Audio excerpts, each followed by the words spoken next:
Bonjour à tous, nouvelle vidéo sur Sensei Awakening. Aujourd'hui on s'intéresse à l'histoire du deuxième chapitre de Lost Canvas.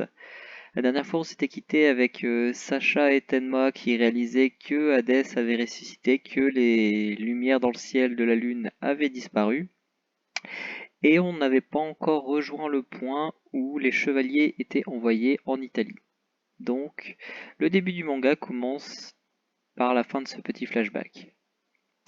On se retrouve donc en Grèce, avec le grand Pop qui attend des chevaliers qu'il a envoyés en mission en Italie enquêter sur des rumeurs de présence de spectres. Les chevaliers rentrent de mission, il avait envoyé plusieurs chevaliers d'argent et chevaliers de bronze, et au moment de faire leur rapport, les chevaliers lui apprennent qu'ils ont débusqué des spectres en essayant de s'approcher d'une cathédrale cachée au beau milieu de la forêt, et qu'ils ont tous été tués jusqu'au dernier. À ce moment-là, Sion est interloqué et précise jusqu'au dernier. À ce moment-là, les chevaliers d'argent révèlent leur vraie nature, ils ont été ressuscités par Hadès sous forme de spectres et ils sont venus au sanctuaire afin de prendre la tête d'Athéna. Doko et Chion, présents dans la pièce, s'interposent et viennent facilement à bout des chevaliers renégats qui disparaissent sous forme de poussière. Saori est affecté de la perte de ses chevaliers qui regrettent leurs actes juste avant de mourir définitivement, de disparaître. Shion et Doko sont très en colère et demandent à Saori et au Grand Pop de pouvoir se rendre eux-mêmes sur place afin de venger leurs camarades. Le Grand Pop accepte et les envoie donc en mission en Italie. La mission sera donc de retrouver cette cathédrale au milieu de la forêt et vérifier si Hadès s'y trouve vraiment. Doko et Shion prennent donc avec eux plusieurs chevaliers d'argent et chevaliers de bronze. On rejoint donc l'histoire principale avec Tenma que vous voyez à droite. Au moment où il se trouve dans la forêt, il voit au loin une grande explosion de lumière. Et suivant cette direction, il se retrouve dans le village natal de Tenma, en proie aux flammes, dévasté et avec des morts partout. Tenma se rue vers l'orphelinat et découvre un spectre à l'intérieur qui le provoque en duel. Tenma Foudrage viendra facilement à bout de son adversaire. Il va retrouver de vieux dessins de son ami Alone et ça le trouble tout particulièrement. Il promet de se venger d'Hadès. Il découvrira quelques instants plus tard que Hades n'est autre que Alone, et donc nous avons rejoint le tout début du tout premier manga où Tenma se trouvait dans le village et là au cliffhanger où on s'était quitté. On a le droit à un nouveau flashback de Alone, Sacha et Tenma alors qu'ils étaient enfants.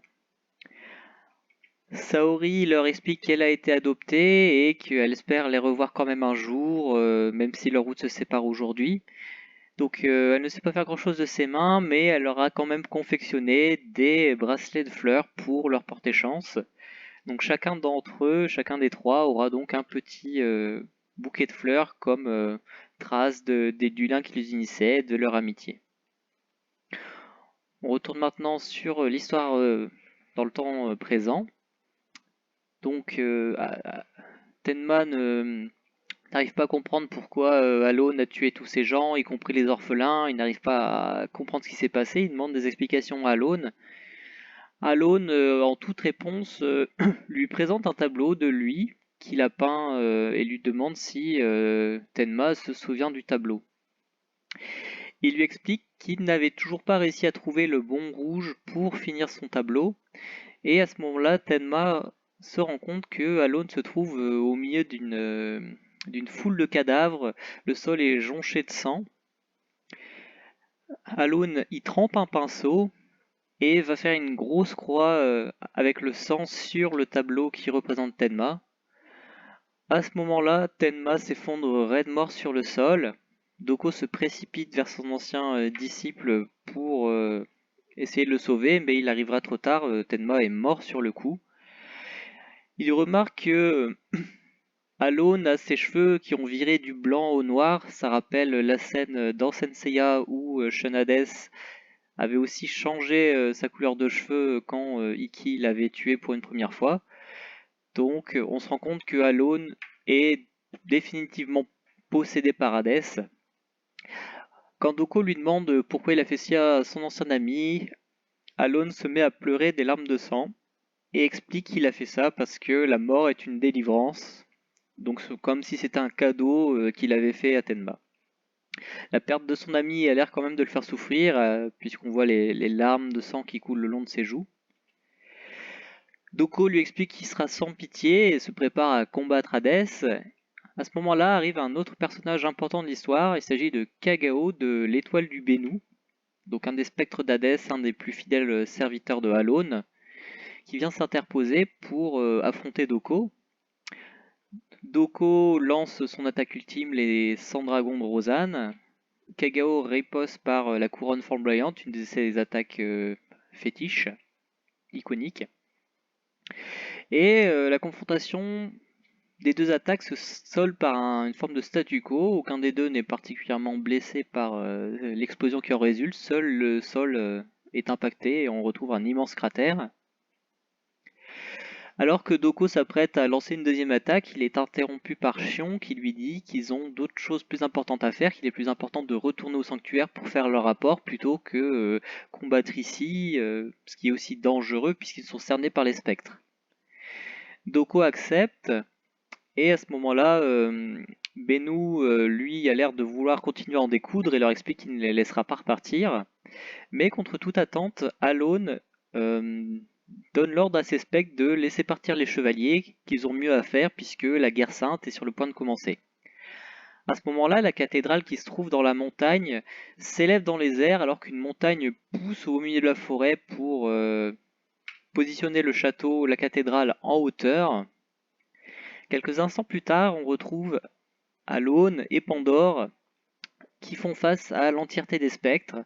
Pandore leur annonce fièrement que Alone, sous la forme du Seigneur des Ténèbres, a complété sa résurrection, que le Seigneur Hadès est revenu à la vie. Alone fait apparaître au plafond de la cathédrale une carte du ciel qui représente toutes les constellations. Il leur explique que la plus belle des couleurs est le noir, et pour son bon plaisir, il faudra que ces spectres l'aident à recouvrir tout le ciel de noir. Il leur explique que à chaque fois qu'un chevalier mourra, les étoiles qui correspondront à sa constellation vont s'éteindre, et donc peu à peu le ciel deviendra de plus en plus noir à fur et à mesure que toutes les étoiles vont disparaître. Pour faire suite aux ordres d'Alone, Pandore décide donc d'envoyer Minos au sanctuaire avec ses spectres afin qu'ils puissent mener à bien la mission du Seigneur des Ténèbres. Donc Minos part donc pour le sanctuaire avec ses spectres. Pendant ce temps, Kagao a un doute, il va voir Alone Hadès et lui demande s'il peut relever sa manche. En relevant sa manche, Kagao s'aperçoit que Alone a été blessé, qu'il a une cicatrice, une coupure au poignet, et il enrage puisqu'il soupçonne que c'est l'attaque de Doko qui a causé la blessure à son seigneur. Et il décide donc de se venger de Doko et décide de partir pour le sanctuaire pour l'affronter. Pendant ce temps, on retrouve Yato, le chevalier de la licorne, qui se réveille au milieu des décombres de la ville. Et l'incendie est terminé depuis longtemps et il découvre le cadavre de Tenma qui gît au milieu des décombres. À ce moment-là, une silhouette encapuchonnée apparaît tout près d'eux et provoque la méfiance de Yato. Pendant ce temps-là, au sanctuaire, les chevaliers d'or Doko et Xion sont de retour et font leur rapport à Sacha. Ils lui expliquent que les chevaliers d'argent et de bronze ont été blessés et que malheureusement 2 chevaliers de bronze sont morts au combat. Il s'agit de Yato et de Sacha. Sacha fait preuve d'une immense force de caractère et ne sombre pas dans la tristesse. Elle félicite tout de même ses chevaliers d'or pour la mission, elle est heureuse qu'ils soient revenus en vie. Elle leur conseille de se reposer puisque d'autres chevaliers sont mobilisés pour affronter Hadès et donc ils peuvent bénéficier d'un petit répit pour se reposer de leur mission. Pendant ce temps-là, Yato essaye de se battre contre la silhouette encapuchonnée qui parvient facilement à le maîtriser avant de se révéler. Il s'agit de Yuzuriha, que vous connaissez bien de Senseiya, puisque c'est un des premiers personnages qui existait dans le jeu. Elle explique qu'elle vient de Jamir et que ce n'est pas une ennemie, qu'elle est l'alliée des chevaliers d'Athéna, et qu'elle est venue sous les ordres de son maître afin de sauver le chevalier Pégase qui n'est pas encore condamné. Yato est d'abord dubitatif, mais décide de suivre Yuzuriha qui utilise ses pouvoirs pour les téléporter à Jamir. Il se retrouve donc face à la tour que vous connaissez, puisque dans le premier manga, c'est là où réside Mu, où il rencontre, où Shiryu rencontre Kiki notamment. Donc on trouve cette fameuse tour iconique. Yato est toujours méfiant puisqu'au final il ne sait pas grand chose de Yuzuriha, il décide de rentrer dans la tour et il y découvre de nombreux morceaux d'armure un peu partout éparpillés. Il devient alors foudrage en colère, convaincu d'avoir été dupé et il essaye de nouveau de s'en prendre à Yuzuriha juste avant d'être maîtrisé par le sage qui vit dans la tour. C'est cet homme qui avait envoyé Yuzuriha récupérer Tenma afin d'essayer de le sauver. Il explique à Yato qu'ils sont de son côté, que même s'ils ne combattent pas ensemble, ils font partie d'une alliance, que l'endroit où ils se trouvent leur a été confié par la déesse Athéna, et que ce sont ses alliés. Pour le prouver, il lui explique que son armure de la licorne est morte et que les armures ont besoin de sang de chevaliers, de beaucoup de sang de chevaliers pour revenir à la vie. C'est Yuzuriha qui fera ce sacrifice en donnant son sang afin de redonner vie à l'armure de la licorne, ce qui va convaincre Yato que ces nouvelles personnes sont bien de son côté. Alors qu'ils analysent Tenma, il lui explique que la raison pour laquelle Tenma est encore en vie, c'est parce que il y a longtemps, Sacha lui avait confectionné un bracelet de fleurs et qu'elle y avait mis sa cosmo-énergie et toute sa bienveillance afin de le protéger. Il lui explique que l'âme de Tenma est actuellement aux enfers, mais elle n'est pas encore condamnée puisque le bracelet de Sacha empêche son âme d'être totalement détachée de son corps. Il remarque que le bracelet de fleurs qui est sur le corps physique de Tenma commence à se faner et il réalise que le temps leur est compté pour retrouver Tenma et le ramener du monde des enfers.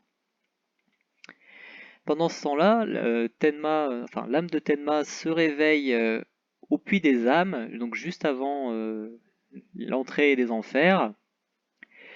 Il se retrouve face à un spectre qui est là juste pour s'assurer que les âmes suivent bien les rangs et avancent en file.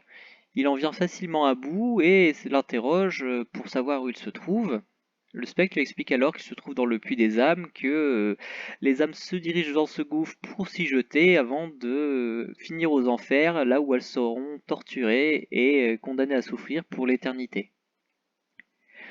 On retrouve Yato et le sage. Le sage confie une épée à Yato. Cette arme a été bénie par Athéna, par son sang, et elle permettra à Yato d'être protégé aux enfers et de pouvoir revenir dans le monde réel une fois qu'il y sera. Pour aller jusqu'au monde des enfers, le sage utilise la vague des cercles des âmes, qui est une attaque du cancer. Si vous connaissez bien le manga, c'est l'attaque que Deathmask avait utilisée sur Shiryu pour l'envoyer au bord du puits des âmes. Donc le sage utilise la même technique pour envoyer l'âme de Yato jusqu'aux enfers afin qu'il puisse aller délivrer Tenma. Yuzuriha vient également l'aider, elle sera aussi envoyée au puits des âmes afin de pouvoir aider Yato à retrouver Tenma. Pendant ce temps, Tenma est tombé sur d'autres spectres, il a été capturé par le spectre de la mandragore qui l'a attaché et lui explique que Alone a donné l'ordre à ce qu'il soit bien traité et donc c'est pour ça qu'il n'a pas été envoyé tout de suite aux enfers. Yuzuriha et Yato retrouvent facilement la trace de Tenma qui est enchaîné. Yuzuriha décide de s'en prendre au spectre, mais celui-ci rétorque avec son attaque et il parvient à sonner Yuzuriha. Yato par contre lui n'a pas l'air impacté par l'attaque du spectre et il est décidé à en découdre pour libérer son ami. Donc c'est ainsi que se conclut ce deuxième tome, donc plusieurs histoires parallèles. Vous avez Yuzuria et Yato bien sûr qui essayent de sauver leur ami. Vous avez Minos qui se dirige vers le sanctuaire afin d'en découdre avec les chevaliers d'Athéna. Donc ce sera le contenu du prochain tome. Donc j'espère que la vidéo vous aura plu. N'hésitez pas à liker. On se retrouve à bientôt pour une prochaine vidéo. Salut!